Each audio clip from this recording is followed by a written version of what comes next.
A gente vai introduzir um conceito fundamental em programação linear, que é o conceito de vértice, e depois a gente vai mostrar que esse conceito equivale, na verdade, ao de solução básica viável. Ok? Geometricamente, a ideia de vértice é clara, né? Assim, é o canto do conjunto. Né?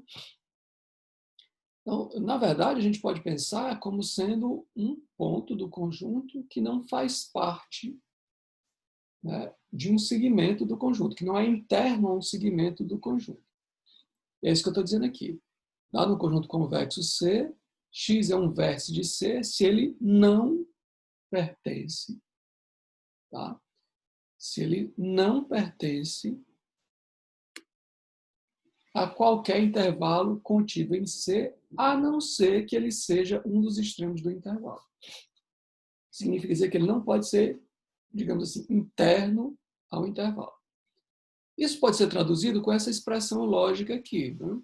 Então, estou dizendo que se eu colocar o x como uma combinação convexa de dois pontos de C, ou esses dois pontos são iguais, o que significa dizer, né, que, na verdade, o intervalo é um ponto só e o x é esse próprio ponto, ou então o alfa é 0 ou 1, o que significaria dizer que o x ou é o x1 ou é o x2, ou seja, é um dos extremos do intervalo.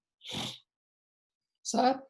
Então, normalmente, quando a gente vai mostrar que alguma coisa é vértice, a gente usa essa expressão lógica aqui e, costumeiramente, a gente pega, né, a hipótese aqui, supõe que o alfa está entre 0 e 1, ou seja, nega isso, e tem que mostrar que os dois pontos são iguais para chegar à conclusão que é vértice. Ou seja, de novo, eu escrevo o x com uma combinação convexa própria, eu pego o alfa entre 0 e 1 de dois pontos e eu tenho que mostrar que os dois pontos são iguais.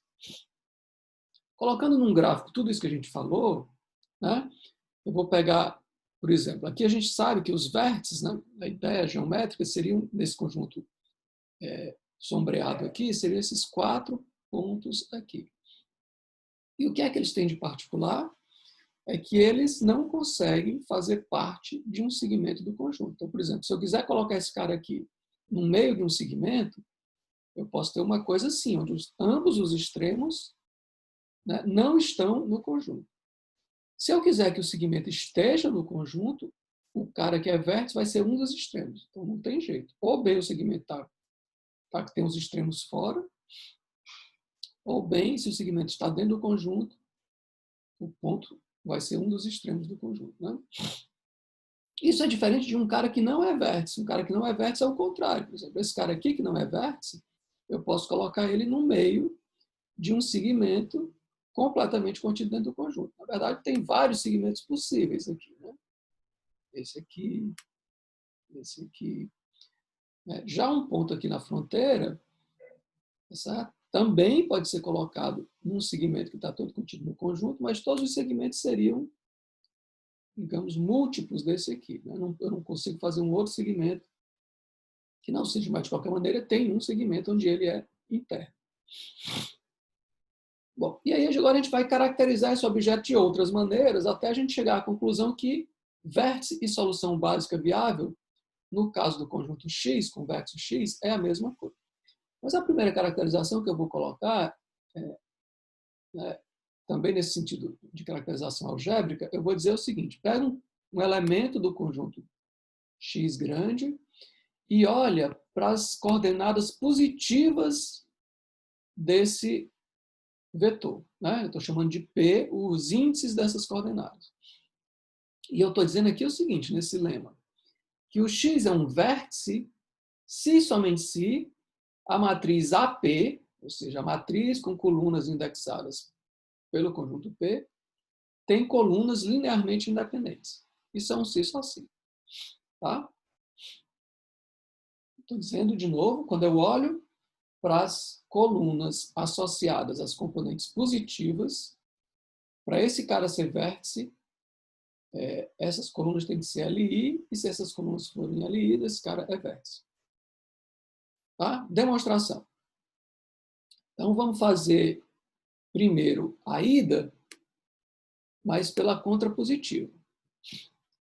Então, vou supor que as colunas são LD e vou mostrar que o X não é vértice. Como é que eu mostro que alguém não é vértice?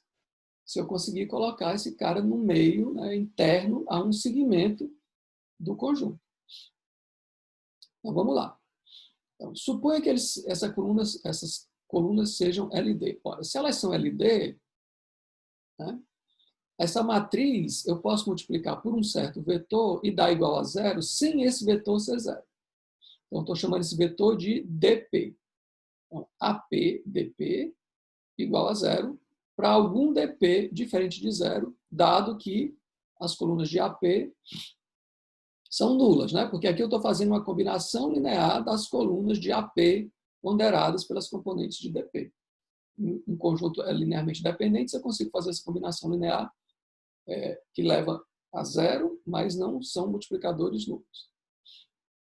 Bom, vou chamar de Z o conjunto dos índices das componentes nulas, né? As componentes zero, porque o P é as positivas, eu estou pegando as outras.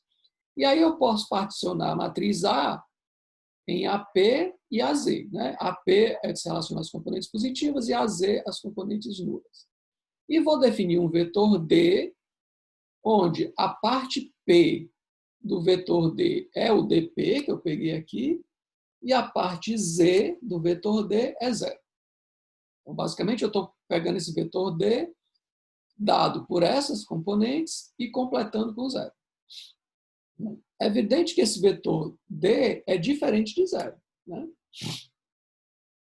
Esse vetor aqui é diferente de zero, porque o dp é diferente de zero.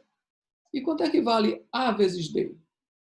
A vezes D vai valer, né, se eu particionar a matriz A e o vetor D, APDP mais AZDZ. Por que isso é zero? APDP é zero, pela escolha de dp, e AZDZ é zero, porque o DZ é zero. Então, isso aqui é zero. Tá? Bom, pelo corolário que a gente viu antes, né, se eu tenho um AD dando zero e as componentes de D sejam positivas, sejam não negativas, quando o X for zero, nas componentes do X for zero, eu vou voltar lá no corolário que eu estou falando, que a gente viu no vídeo anterior. O corolário era esse aqui. Se eu tiver um AD igual a zero e componentes nulas, eu estava falando de componentes não negativas, porque eu estava querendo ser viável só para um lado da direção, mas as componentes nulas, quando o x for nulo, eu consigo, né, caminhar numa direção e na outra e me manter no conjunto viável, sendo que um dos caras tem componentes nulas a mais. Certo? Então vamos voltar lá para usar esse corolário ou o lema anterior, que era um pouco mais fraco do que esse corolário. Então, aqui, de novo, pelo corolário, né, observa que o AD é zero, era uma condição, e que sempre que as componentes de X forem nulas, as componentes de D são nulas, que é o caso aqui. Então, eu consigo caminhar epsilon nessa direção D e epsilon na direção menos D e me manter no conjunto. Né? Caminhar um certo passo positivo epsilon. Então, se eu pegar 1/2 de x1 mais 1/2 de x2, se eu somar 1/2 desse vetor mais 1/2 desse, vai dar 1/2 de x barra mais 1/2 de x barra, que é x barra, e aqui dá 1/2 de epsilon d menos 1/2 de epsilon d, que vai cancelar. Ou seja, 1/2 de x1 mais 1/2 de x2 é x barra. O que é que a gente fez? A gente colocou o x barra no meio do segmento entre x1 e x2, ou seja, com uma combinação convexa própria de dois pontos de x1 e x2. Logo, não é vértice. Então, nós mostramos a ida pela contrapositiva.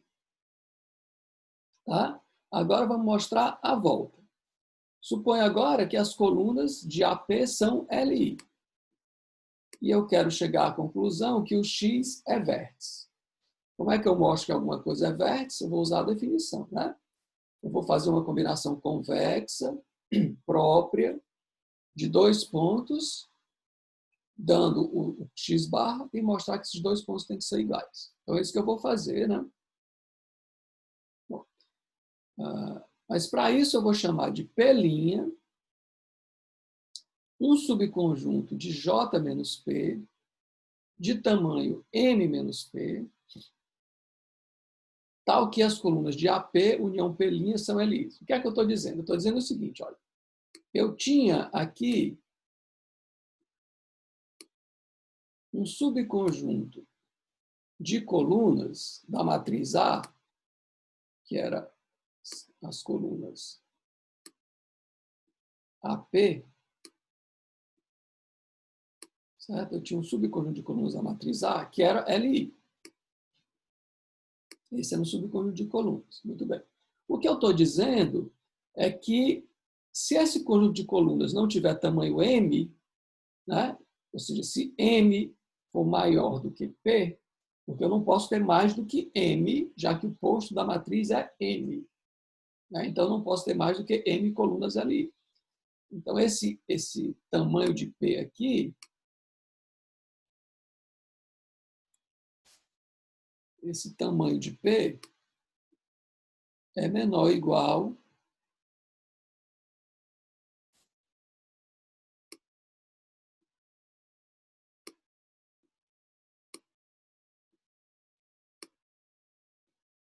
esse tamanho de P é menor ou igual a M. Né? Então, se ele for igual, já está resolvido o problema, mas se ele for menor, o que eu estou dizendo é que eu consigo um outro subconjunto de colunas para completar M colunas, de tal maneira que essas colunas originais, junto com essas outras, ainda sejam LI. Bom, por que isso é verdadeiro? Tem um resultado lá da álgebra que eu posso aplicar aqui, que é assim. Imagina o seguinte, se todas essas colunas aqui fossem combinação linear dessas de AP, essas colunas que restaram na matriz, né? Se todas elas fossem combinações lineares de AP, o posto da matriz seria tamanho P e não tamanho M. Então, tem pelo menos uma coluna aqui que não é combinação linear dessas. Então, pega essa coluna e junte com essas daqui. Aí você vai passar até agora cardinalidade de P mais uma colunas linearmente independentes. Aí você aplica o raciocínio de novo. Se fora, né, não tiver coluna que seja linearmente independente dessas P mais uma, agora, o posto seria P mais 1 e eu já estaria em M. Se não, tem uma coluna fora que é linearmente independente com as anteriores. Aí você traz essa.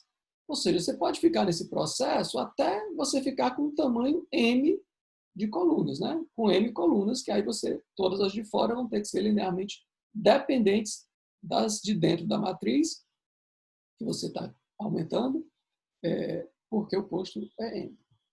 Tá? Então, é isso. Então, isso significa dizer que eu consigo gerar um tamanho de matriz, né, que é M, com M colunas, que é LI. Muito bem. Eu vou chamar, então, de B a união do conjunto P original, que eram as colunas linearmente independentes, com o P', que eu consigo juntar P e ainda manter a matriz com colunas linearmente independentes. E vou chamar de N o complemento, J menos B. Bom, AB, portanto, é uma base, porque é uma matriz invertível, já que ela é uma matriz quadrada, né, tem M colunas, cada coluna tem M elementos, então ela é uma matriz quadrada, e as colunas são linearmente independentes, ou seja, uma matriz invertível, então é uma base. Além disso, quando eu pego o vetor x barra e divido em xb e xn, onde b é isso aqui e n é isso aqui, o xn é zero. Né? Porque todas as colunas positivas estão em P. Então, aqui em XB, você tem colunas positivas e possivelmente algumas nulas, que são aquelas de P'. Mas todas as que estão em N são nulas. Ora, se você tem uma base onde a parte não básica do vetor X é nulo, né? O que eu concluo é que essa solução é uma solução definida por essa base. Certo? Tudo bem. Então, agora, isso é só para a gente ter algumas informações iniciais sobre o X, e agora eu vou mostrar que esse cara não pode ser vértice. Então, eu vou pegar 2 pontos de X, um alfa entre 0 e 1, formar a combinação convexa, né? Uma combinação convexa própria de 2 pontos, e eu tenho que mostrar que a única possibilidade é que esses 2 pontos sejam iguais. Isso, se eu conseguir mostrar isso, é porque esse cara é vértice. Então, vamos lá. Ora, vamos pegar essa expressão aqui e vamos pegar as componentes N. Então, aqui eu tenho as componentes N desse cara, aqui eu vou ter as componentes N desse cara, e aqui eu vou ter as componentes N desse cara. É o que eu estou escrevendo aqui. Né? Xn barra é 1 menos alfa, Xn1 mais alfa, Xn2. O Xn barra a gente sabe que é zero. Então, isso aqui é zero. Então, essa expressão aqui é zero. Tá? Mas pensa bem, o alfa é positivo. O 1 menos alfa também é positivo. O xn1 é maior ou igual a zero, porque o x1 é um elemento de x. Então, tem todas as coordenadas maiores ou iguais a zero. Isso aqui também é maior ou igual a zero. Então, eu tenho um vetor maior ou igual a zero, vezes um multiplicador estritamente positivo, um vetor maior ou igual a zero, vezes um vetor estritamente positivo, e isso dá zero. Não tem outro jeito. Esse vetor tem que ser nulo todinho e esse aqui tem que ser nulo todinho. Porque se eu tivesse uma componente estritamente positiva aqui, não interessa como seria a componente correspondente, essa daqui ia ter que ser estritamente positiva. Eu sei que ela é zero. Tá? Então, eu já sei que a parte N dos dois vetores, x1 e x2, é zero. Falta eu mostrar que a parte B também é igual. Eu mostrar que o x1 é igual ao x2. Acontece que AX1 é igual a AX2, que é B, porque o X1 e o X2 estão em X. Certo? Então, isso significa dizer, né, que, que AX1 menos AX2 é zero. Mas eu posso escrever AX1 menos AX2 dessa maneira, botando o A em evidência. Então, isso aqui é zero. Certo? Só que, né, quando eu pego essa matriz aqui, eu posso dividir isso aqui na parte B, né, na parte B, mais a parte N. Só que a parte N é zero, né? Porque essa diferença aqui, x1n menos x2n, é zero, como a gente já viu. Então, esse cara aqui fica só a parte B dele. Certo? Bom, então eu tenho que a parte B da matriz A vezes a diferença entre as partes B de x1 e x2 é igual a zero. Tá? Só que o AB é uma matriz invertível. Então, eu tenho uma matriz invertível vezes esse vetor é igual a zero. Não tem jeito. Esse vetor tem que ser zero. Ou seja, o x1b tem que ser igual ao x2b. Tá? Então, eu mostrei que a parte n é igual e que a parte b também é igual.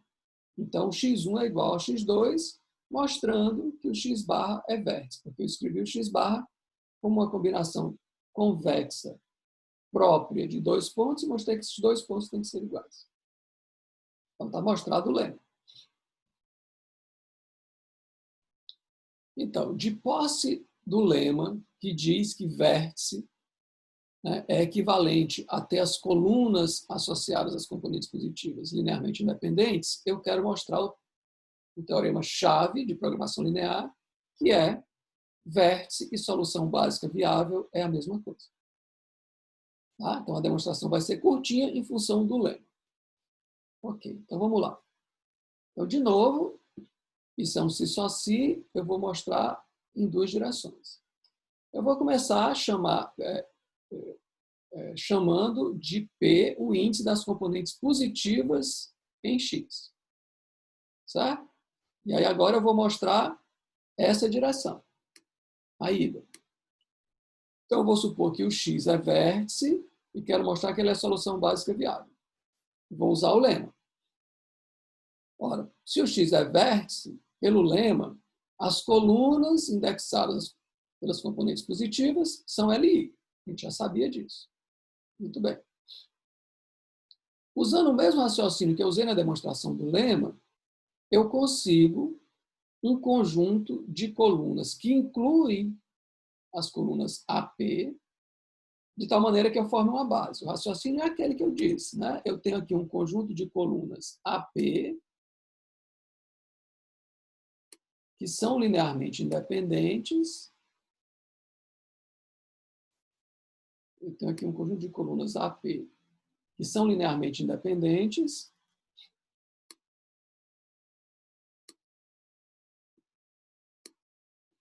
Tá? E aí, o que eu estou dizendo é que eu consigo um conjunto possivelmente maior de colunas que forme uma matriz invertível. Se a cardinalidade de P já for M, então o B aqui é o próprio P. Mas se não for M, eu consigo pegar colunas que não estão ali e trazer para cá, usando aquele mesmo raciocínio. Né? Se eu tenho se isso aqui ainda não é M, é porque ainda tem que ter uma coluna lá fora que não é combinação linear dessa. Porque se todo mundo estivesse fora fosse combinação linear, o posto não seria M. Aí eu trago isso aqui e sigo o raciocínio até que eu pego mais um conjunto de colunas e formo essa matriz AB, que é uma base. Tá? Bom, além disso, a parte associada a N, né, que é o complemento, o B é um conjunto de índices, o N é o complemento, a parte associada a N é zero, porque todas as colunas, todas as componentes positivas estão dentro do B, já que o B contém o P. Então, eu tenho uma base e a parte não básica do vetor X é a parte, né, relacionada ao complemento é zero. Então, isso significa dizer que essa é uma solução básica viável. Eu até já tinha observado isso na demonstração do lema. Então, eu tenho a ida do teorema. Agora, a volta do teorema. Eu vou supor que eu tenho uma solução básica viável e vou mostrar que o X é vértice. O que é que significa dizer que eu tenho uma solução básica viável? Significa dizer que eu tenho uma partição Bn, onde a matriz AB é invertível e a parte N do vetor é zero. Essa é a definição de solução básica. Ok. Então, o conjunto P está contido no conjunto B, né? Já que B, que o xn é zero, os elementos positivos de x barra, estão todos em B. Então, a parte positiva está toda em B. Tá? E, além disso, como AB é invertível, todas as colunas de AB são linearmente independentes. Então, qualquer subconjunto de colunas linearmente independentes também vai ser linearmente independente. Então, eu tenho que as colunas indexadas por AP são LI, logo, usando o lema de novo, já que as colunas AP são LI, eu tenho que o X é vértice. E aí eu chego à prova do outro sentido da equivalência. Tá? Bom, isso me leva a uma consequência que é o conjunto de vértices é finito. Já que vértices equivale à solução básica viável, tá certo?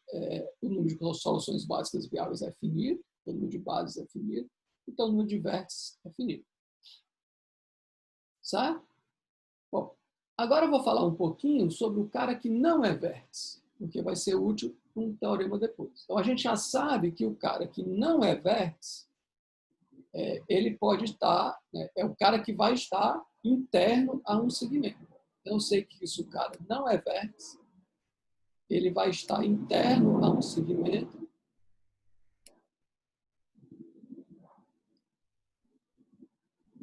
Vou pegar um cara aqui que não é vértice, ele é interno a um segmento de dois pontos que estão dentro do conjunto.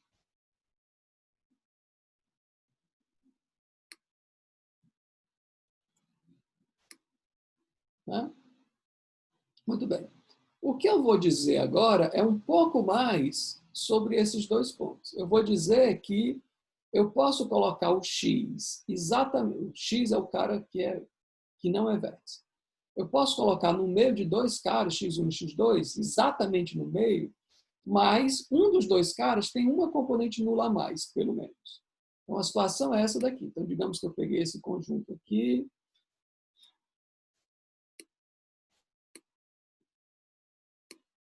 e peguei um cara que não é vértice. O que eu estou dizendo é que eu consigo colocar esse cara que não é vértice no meio de um segmento, exatamente no meio de um segmento, ou seja, se eu caminho epsilon para cá, eu caminho epsilon para cá também, né? Mas onde um dos caras, que eu vou chamar de x1, ele tem uma componente nula a mais, né? Observa que esse cara que está em cima dessa reta, ele tem uma componente nula a mais do que esse, porque eu estou em cima de uma barreira adicional. Certo? Eu sempre consigo isso. Colocar no meio de um segmento onde um dos caras tem uma componente nula a mais. Então, se eu tiver esse cara bem aqui, que não é vértice, eu posso fazer um segmento daqui para cá, onde esse cara que está bem aqui vai ter uma componente nula a mais, porque além de ter essa componente nula, ele tem essa aqui também. Tá? Entendido o que eu estou falando aqui? Eu estou dizendo o seguinte. Se eu pegar esse ponto, bem aqui, né, ele também tem essa propriedade de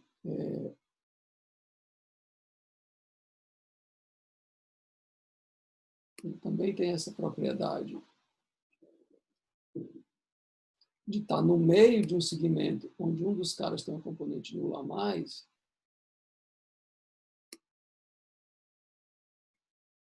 Vou esticar aqui esse segmento. Né? Então, observa que ele está no meio desse segmento e esse cara aqui tem uma componente nula a mais do que esse. Esse aqui, a única componente nula é associada a essa restrição e esse aqui tem, além de estar associado a essa restrição, essa daqui também. E o x2, né, esse aqui é o x1 e o x2 tem sempre as mesmas componentes nulas do que x, pelo menos. É isso que está dito nesse resultado aqui, né, que se o x não é vértice, existem dois caras do conjunto x, x1 e x2, com pelo menos as mesmas componentes nulas que x, mas x1 tem uma componente nula a mais e o x está no meio do segmento entre x1 e x2. Então, vamos lá. Então, a gente já sabe, né, que se o x não é vértice, vão existir dois caras, x' e x2', diferentes, tal que o x é uma combinação convexa desses dois caras. Certo? Uma combinação convexa própria desses dois caras. Ou seja, ele é interno a esse segmento. Eu só quero agora construir esse segmento de tal maneira que um desses dois caras, que esses dois caras têm as mesmas componentes nulas do que x, mas um deles tem uma componente nula a mais. E esse que vai ter uma componente nula a mais eu vou chamar de x1. Muito bem. E aí eu vou usar aquele mesmo corolário de antes. Então, vou dizer que D é a diferença. Eu tenho aqui o ponto x, e aí aqui eu tenho os dois caras, x' e x2', e aí eu estou pegando D como sendo a diferença entre os dois. Ou seja, D é essa direção que você pode caminhar num sentido ou no oposto a ele e se manter dentro do conjunto. Certo? Então, D é x2' menos x', que é diferente de zero porque esses caras não são iguais. Então, quanto é que vale A vezes D?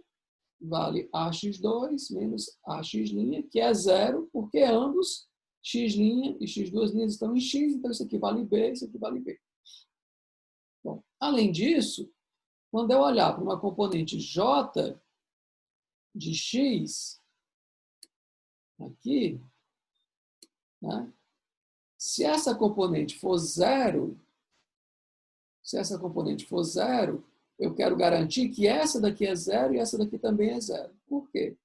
Porque 1 menos beta é estritamente positivo, o beta é estritamente positivo, e o x'(j) é maior ou igual a zero, e o x'(j) também é maior ou igual a zero, porque eles são dois pontos de x. Então, isso aqui é maior ou igual a zero, isso aqui é maior ou igual a zero. Esses dois caras são estritamente positivos.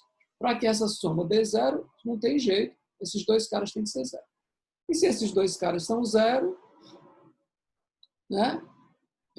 Então, a diferença da componente J do D também é zero. Certo? Então, o que é que eu tenho? Eu tenho que o AD é zero e tenho que, se o XJ for zero, o DJ é zero. Então, eu posso aplicar o corolário e dizer que eu consigo caminhar numa certa direção D, né, que é essa daqui, um passo epsilon, e na direção oposta, menos D, um passo também epsilon, tá certo? Por que essas componentes nulas são a mais? O corolário das componentes são nulas também, x1 e x2, porque as componentes de D são nulas, né, quando o x1 é zero aqui, mas isso também estava garantido lá pelo corolário, tá? E a gente sabia de lá que um dos dois tinha pelo menos uma componente nula a mais. Eu vou querer que seja o x1. Por que eu sempre posso supor que é o x1? Porque se não for o x1, basta eu trocar a definição de D por menos D, ou seja, em vez de fazer x2' menos x, eu faço x' menos x2'. Isso aqui continua igual, isso aqui continua a mesma coisa, eu tenho essas mesmas duas propriedades, só que aqui eu vou trocar, né? O x1 vai passar a ser menos o D anterior e o x vai passar o mais D anterior. Então, esse cara aqui é que passava a ter, né, o que era x2 passa a ser x1, o que era x1 passa a ser x2. Eu sempre posso supor que é o x1, chamar x1 o cara que tem uma componente nula a mais. Tá? Além disso, quando eu somar 1/2 de x1 mais 1/2 de x2, tá certo? Isso vai dar x, porque vai dar 1/2 de x mais 1/2 de x, dá x, e aqui dá 1/2 de epsilon d mais 1/2 de epsilon d, dá zero. Então, o que é que eu consegui?